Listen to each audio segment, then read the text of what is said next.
Selamat pagi semuanya. Terima kasih telah bergabung dengan channel IBMW, media belajar bareng Finance, Research, dan Hospitality.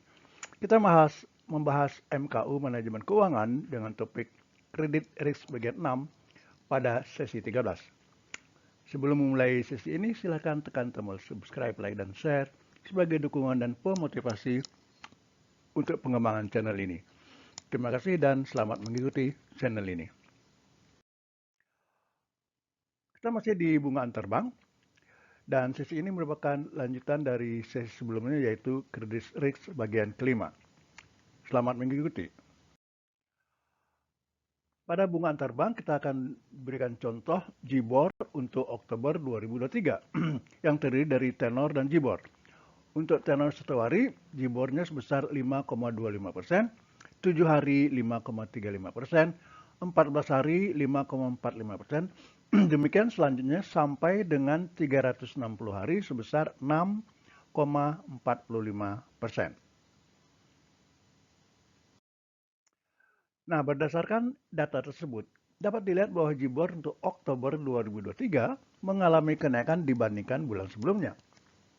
Kenaikan JIBOR ini disebabkan oleh beberapa faktor antara lain kenaikan suku bunga acuan Bank Indonesia dalam kurung BI, tingginya inflasi di Indonesia, ketidakpastian ekonomi global. Kenaikan JIBOR ini dapat berdampak pada beberapa sektor perekonomian antara lain sektor perbankan. JIBOR merupakan salah satu komponen dalam perhitungan suku bunga kredit perbankan. Kenaikan JIBOR dapat menyebabkan kenaikan suku bunga kredit yang dapat berdampak pada kemampuan masyarakat untuk mengakses kredit. Sektor real, kenaikan JIBOR dapat menyebabkan kenaikan biaya produksi yang dapat berdampak pada kenaikan harga barang dan jasa. Sektor investasi, kenaikan JIBOR dapat menyebabkan penurunan minat investasi yang dapat berdampak pada pertumbuhan ekonomi. Selanjutnya kita ke kredit scoring model. Diperlukan acuan untuk menentukan risiko kredit yang diberikan dengan menentukan skor risiko kredit maksud. Untuk menentukan skor risiko kredit yang diberikan tersebut, diterapkan pendekatan statistik matematik seperti linear probability model. Beberapa linear probability model yang lazim diterapkan antara lain logit model, probit model, dan linear discriminant models. Kita lanjut dengan model-model linear discriminant model, yaitu dengan model Altman discriminant function.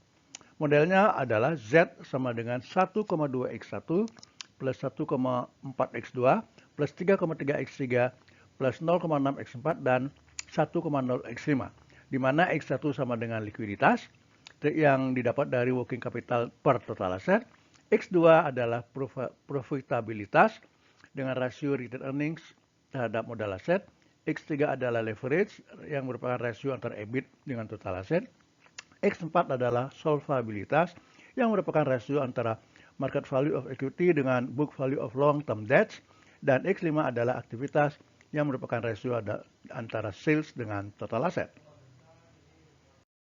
Nah, selanjutnya kita akan berikan contoh penerapan Altman.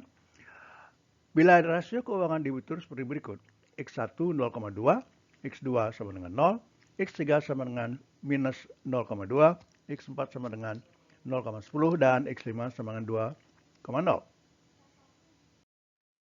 Dengan menerapkan formula Altman, maka Z didapatkan 1,64, yaitu 1,2 kali 0,2 plus 1,4 kali 0 plus 3,3 kali minus 0,2 dan plus 0,6 kali 0,10 plus 1,0 kali 2,0 sama dengan 1,64. Merujuk pada Altman Credit Score Model, bila Z-score debitur lebih kecil daripada 1,81, maka debitur tersebut berada pada bagian yang berisiko tinggi untuk gagal bayar atau dalam kurung high default risk region. Karenanya, keputusan untuk debitur ini kreditnya ditolak. Nilai Z-score kemudian diinterpretasikan sebagai berikut. Z-score lebih besar atau sama dengan 2,9, perusahaan memiliki risiko kebangkrutan yang rendah. z-score antara 1,8 sampai dengan 2,9, artinya z-score lebih kecil dari 2,9 dan lebih besar daripada 1,8, maka perusahaan memiliki risiko kebangkrutan sedang.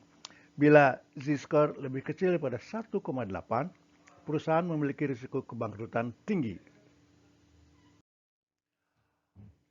Untuk perusahaan non-manufaktur, formula yang digunakan terdiri dari 4 koefisien, yakni Z sama dengan 6,56 X1 plus 3,26 X2 plus 6,72 X3 plus 1,05 X4.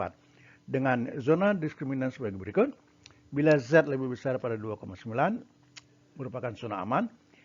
Bila Z lebih besar daripada 1,22 lebih kecil daripada 2,9 merupakan zona abu-abu, dan bila Z lebih kecil daripada 1,22 merupakan zona distress. Demikian akhir dari sesi ini. Terima kasih.